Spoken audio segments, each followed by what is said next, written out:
contractor's journey to self-mastery requires discipline, integrity, and respect. Welcome to Hammer and Grind.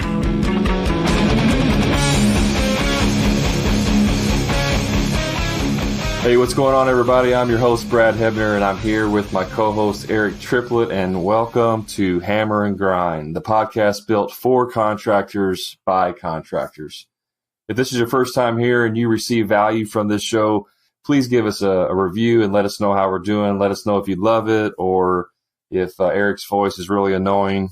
We want to know that too. So today is pretty important, I think, because we're going to be talking about the journey to self-mastery. It's a great journey. That was like the smoothest, perfectly timed intro, Eric. I'm proud of you. Dude, I mean, it's a journey, you know, like, look, I mean, there's a lot of journeys that aren't so great. So I think focusing on this is a big deal. And understanding your why and where, when, all those things are important to answer. Sometimes we don't have the exact answer. So let's start with, what does self-mastery mean to you? Well, it means like the CANI method to me pops out. CANI. I'm so glad you said that. Yeah, CANI. Dude, you just read my mind. I was literally going to talk about that. Well, so go ahead. It's the constant, never-ending improvement. I mean, that's what we want to do. So we just always have to be thinking of what's next. You know, it's funny to just think about coming up. We change directions where we're going. You know, it's a weaving path, and sometimes our priorities change. If we get married, we have kids, all those different things. But now when I have kids, it's like, I want to be a better dad. Okay. I didn't want to be a better dad when I didn't have kids. So, but that's part of your journey in self-mastery. It's constantly changing. I agree with that 100%. I mean, if you had to put it in a sentence right now, because you do have to put it in a sentence right now, what would it be? The journey to self-mastery? Yeah. What's it mean to you? What is your definition of that? I mean, to me, it's just like, I constantly want to learn more. I never want to stop learning. I want to remain humble. Dude, I'm an I personality. There's no one sentence. You can't just confine me to one sentence. I want to be healthier. I want to be smarter. I want to be sexier. I want to be a better leader, all these things. And I want to be better at all my hobbies. It's never going to stop. It's like, I'm not going to be good at bonsai until I'm dead. And I probably won't even be that good when I get there, but I'm going to be the best I can be at it because I'm constantly going to be thinking about improvements. Which is, to your point, the CANI is what I always called it, CANI, constant, never-ending improvement. I mean, for me, the journey to self-mastery is to be the best version of myself, right? I mean, it's not something you can ever accomplish, I don't think, but it's always having that, I had the best, if you played baseball, I had the best game of my life. Well, up until that point, maybe, yes, but could you have a better game than that? I think so. So striving to even outdo yourself. And the simplest form is what you already said. You kind of ruined my surprise, but CANI, constant, never ending improvement. I think that's the easiest way to look at it. You're never happy with where you're at. Yeah. You always want to be efficient. I mean, as a contractor, I'd look at like my projects in the beginning when I was just a one-man show, a two-man show, three-man show, whatever. I'm like building a pond, building a water feature. At the end of a job, I would look back at that waterfall or I'd look back at that pond and I would pick something out that I think I could have done better and multiply that times 100, multiply that times 1,000, 1,000 ponds in the ground. And if every time I finish a water feature, I stand back and go, what could have I done better? What could I have done different? Even something that you think is like your masterpiece, you could find one little thing that you might have been able to do a little bit different and make an improvement. Yeah. I mean, I can, every project I've ever done, I can sit back and go, okay, that one little grout joint there, it was off by 1/16 of an inch, or, that trim, that crown molding over there, that butt joint wasn't very tight. I mean, I could pick apart every single thing I do, but also this is a question I ask myself every time I do something. Is there a way to do it better, faster, cheaper? Sometimes it's not always better, like quality. Sometimes it can be more effective. You can be more efficient with the process. You could use a cheaper material that will save on cost and still have the same outcome. You know what I mean? Like there's always ways to improve the system. And so on self-mastery, it's not so much a job site thing. It's your mental, your personality. Like it's in you. It's not something you're doing on a job. Mm-hmm. So I think it's important to recognize that you can do a great job on a job, like a job site, but not really have self-mastery and under control. I can see that. Like you could be screwed up in the head is what I'm trying to say. Yeah. Are you directing that at me, Brad? I'm not saying anything on air. Listen, the only thing I don't like about what you said is like, how can I do it better, faster, cheaper? Better, faster, cheaper is just a bad word, right? I know you don't mean it that way, but that's the only thing let me defend myself. All right. I don't mean like you have to do all three of those on everything. So it's not a matter of if I do this task, I want to be able to make it better, faster, and cheaper. Is there something of those three things that I can do? And cheaper is just a way of basically meaning more effective, like efficiency wise, lower money. Cost, save money. Yeah. Yeah. It's just a shorter version. I'm not going to say better, faster, save money. Doesn't sound as good. Fair enough. Listen, I started to talk about my journey of becoming a contractor and building that waterfall, and then self-evaluation. And that's part of self-mastery, self-evaluating, right? So once I felt like I was getting pretty good at the craft and the things that I would have changed became less significant as far as making it aesthetically the way I wanted it as an artist, then it became like maybe more as a businessman, where maybe it's better, faster, cheaper, or save money. But then it became like, how can I have ran this job site better, maybe to make it a better experience for my client? Or how could I have been a better leader to where my employees had a really wonderful experience on this job site as well? I think that's important as well to understand. That's part of my journey to self-mastery, is creating a wonderful experience and work environment for my team, for my clients, and still winning with profit. So you're talking about self-mastery of your business.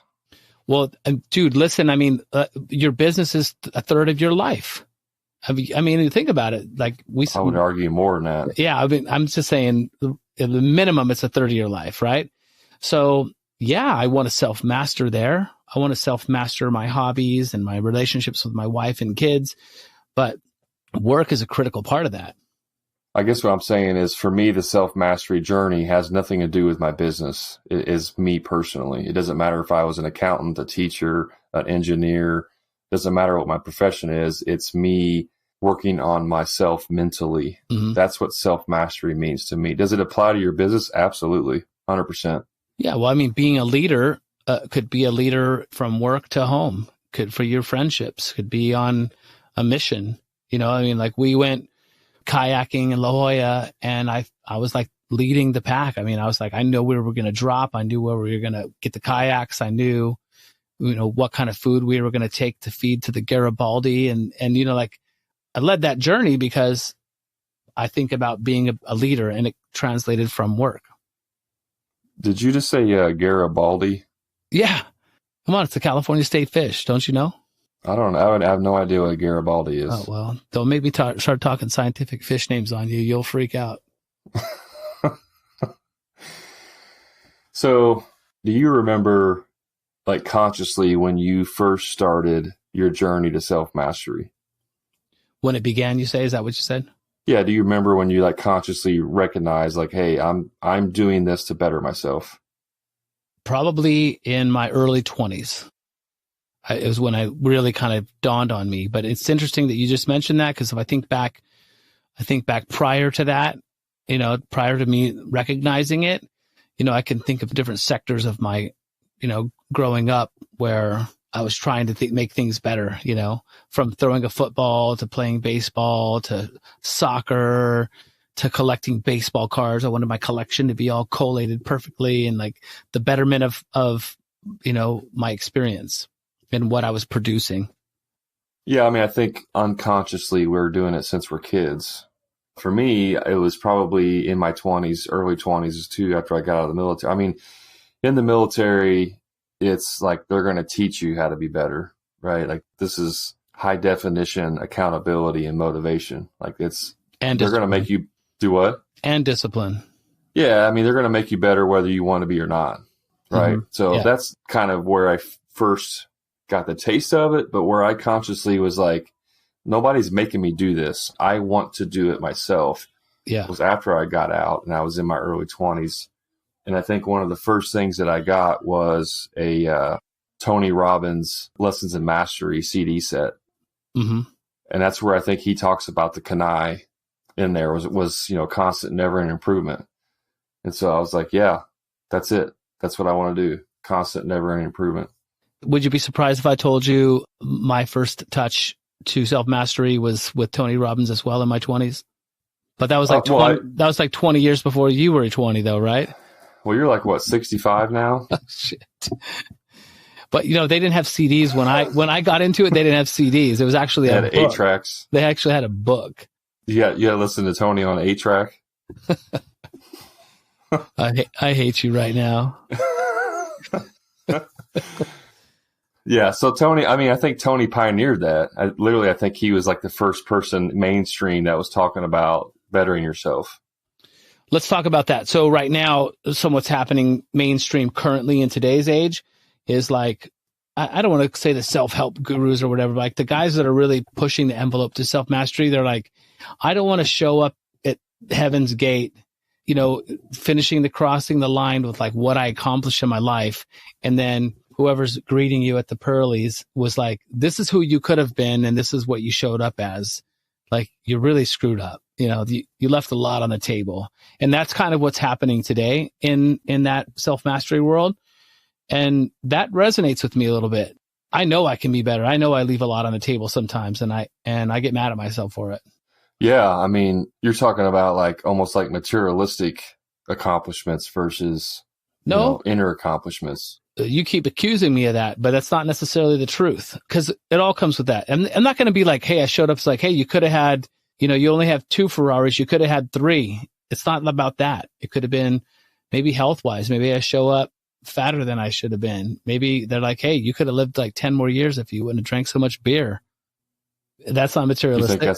You think that's what they're going to say when you get to heaven? Maybe. Eric, you shouldn't have drank so much beer. You could have lived 10 years longer. You know what I'm saying? It's like, it's not about materialistic stuff. It's about being better. It's about being smarter, being more caring. I think that's part of the legacy for me, is to like leave behind something for people to remember. That's my I personality. Yeah, I wasn't accusing you of wanting a material. I was trying to understand that's what you meant. Like you were talking about the difference between materialistic things versus inner. No. What do you mean then? Break it out, because I'm not tracking what you're putting down. You keep accusing me of saying like, hey, it's a materialistic thing. It's not about how many Raptors I show up to the pearlies with. It's about, maybe experiences I could have left with my family, maybe goals that I could have accomplished. Maybe I set goals too low and I kind of eased by in life. I could have went harder, and just, that's what I mean by leaving stuff on the table.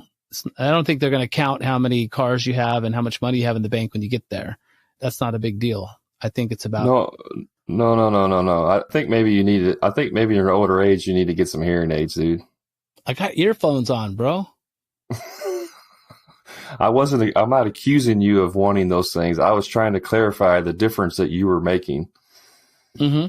You're talking about the difference between trying to make all these accomplishments versus what you could have done better in your life. Okay. That sounds like a passive aggressive. Okay. Well, you're getting to know me a little bit better.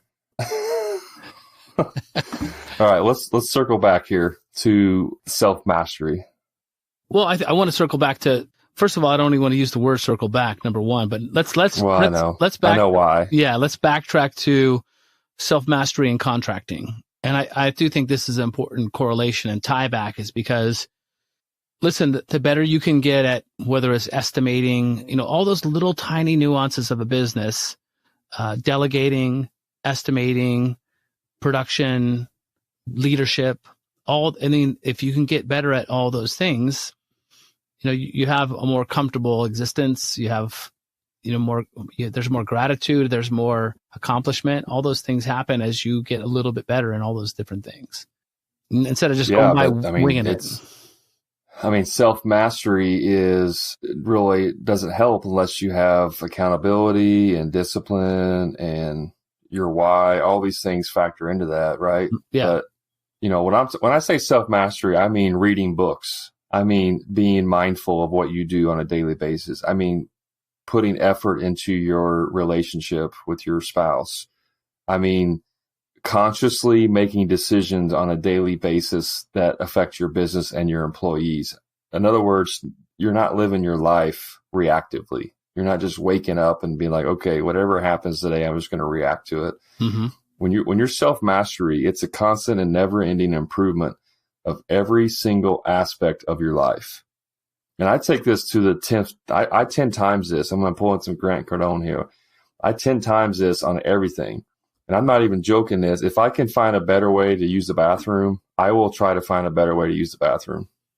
They have those things where if you're sitting on the toilet, you put your feet up on there and it gets you in a better position to take a dump. Is that what you're talking about? Squatty potty. You have Squatty one? potty. You have one, no, don't I don't. you? Oh, my God. I don't, but I thought about getting one. I do have a bidet.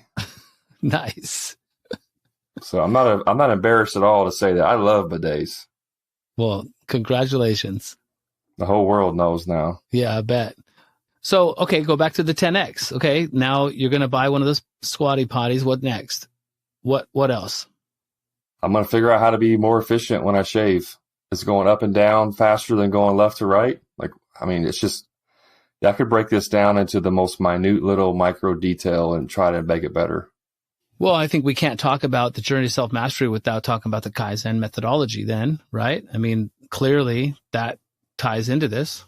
Yeah, that's a whole nother podcast talking about, lean and Kaizen and all that stuff. But what I'm saying is if I don't want to improve, if my center, if my desires are not about trying to improve myself, then I would never do those things.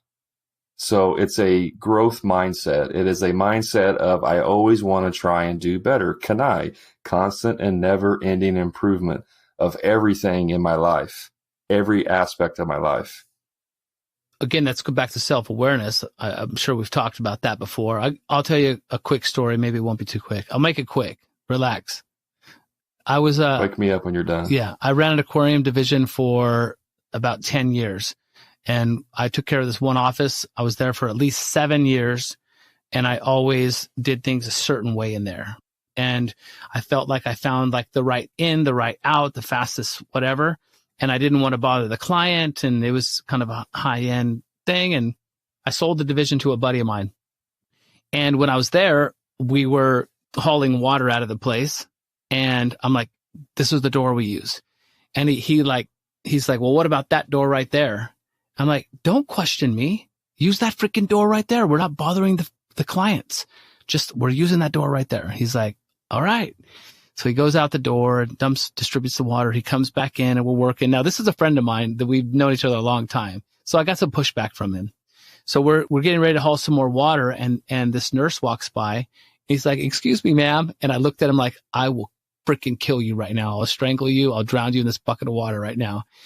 And he's like, would it be appropriate if we take some water out this door right here? She's like, oh, no, absolutely. And I was like, what the hell? And like literally the door was like, 10 feet away instead of 40 feet away. And he walks over to the door and he opens the door up, and there's like this perfect little spot to put water in a little garden out there. And he turns around, looks at me, and he like sneaks me a little birdie, like, F you, bro. Like, look at this. I just found the faster way. And it was like a real wake up call to me. And I'm like, wow, I've been doing this for 7 years. I'm an idiot. There was a faster way this whole time. Like, how much of my life did I waste for the past 7 years, every single Wednesday, hauling water an extra 40 feet? And it was a real wake up call for me. And that was probably when I started to dig a little bit deeper. That was probably my mid to late 20s. Yeah. And that's just one story. I mean, how many different aspects of your life are like that? How many am I still doing that way? I mean, so that's why you have to, that's that self-awareness thing for sure. I mean, we're only human. We're going to make these mistakes. I mean, I'm only human. I know you're probably alien, but cyborg. Yeah.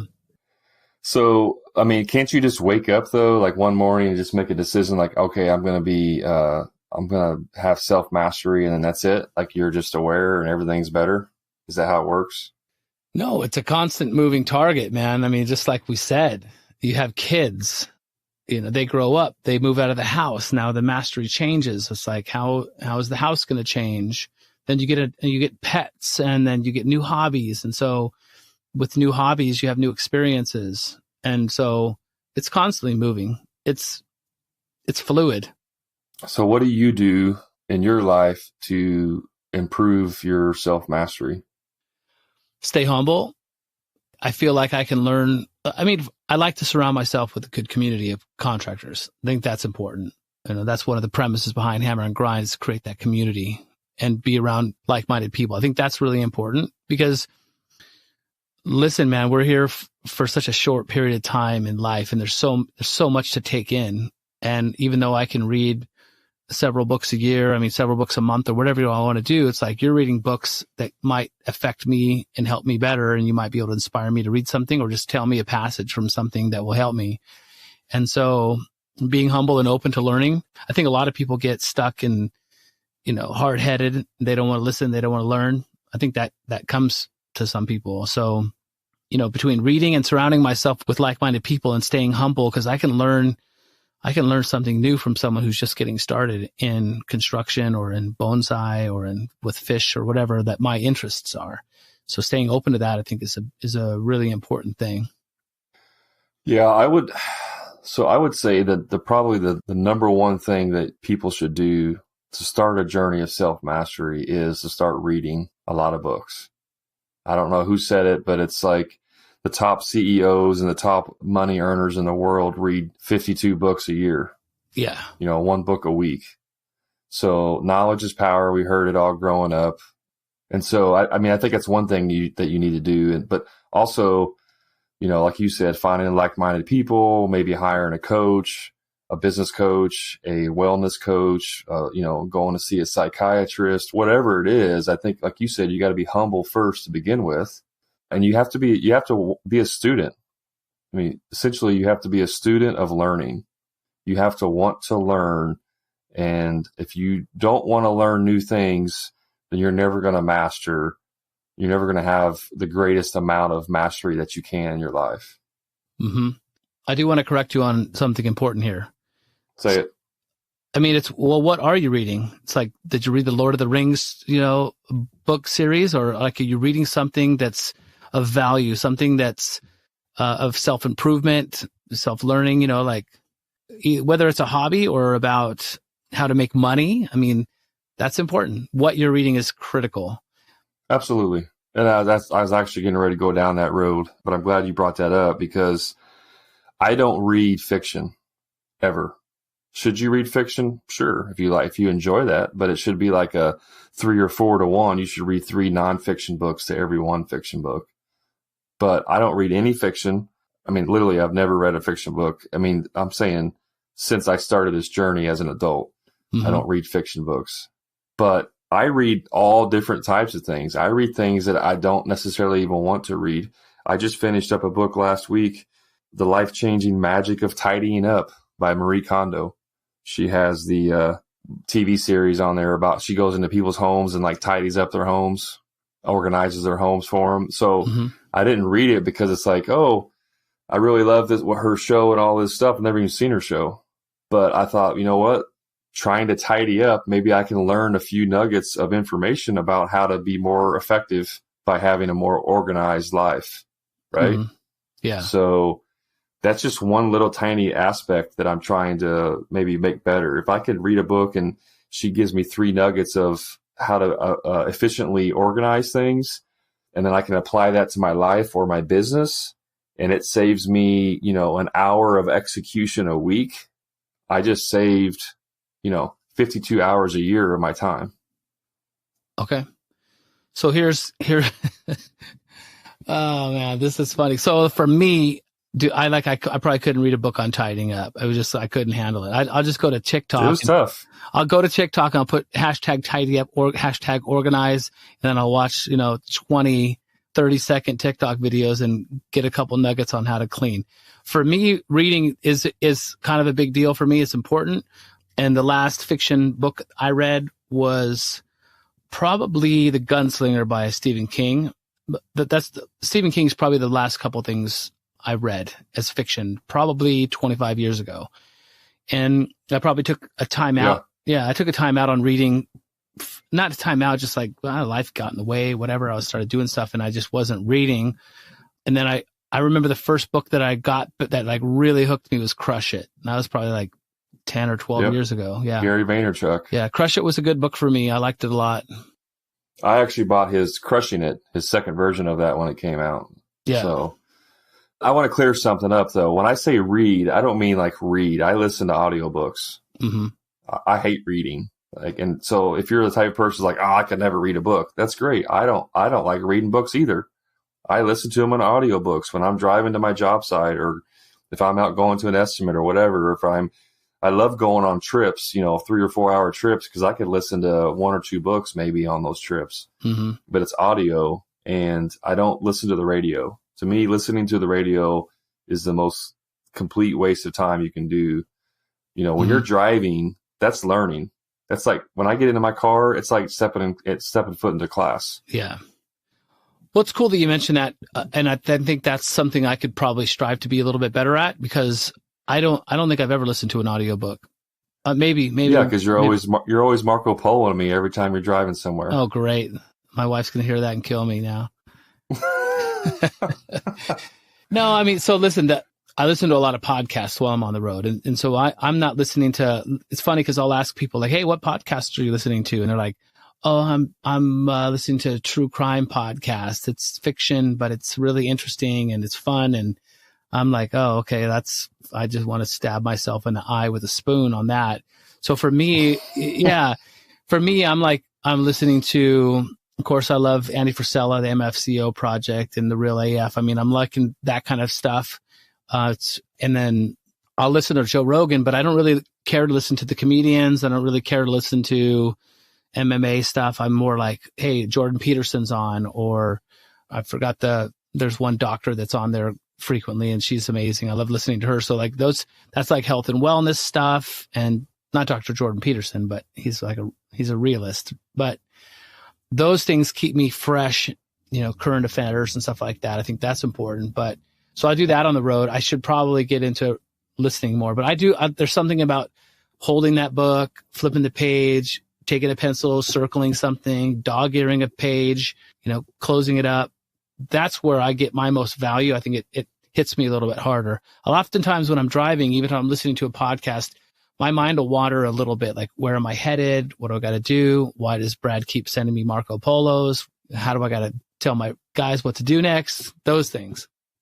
Yeah. So I don't want this to be about the reading, the Reading Rainbow podcast, but I mean, that's the most basic and easiest thing that you can do to start helping your journey to self-mastery. The second thing would be joining a group of communities, like you mentioned, of like-minded individuals.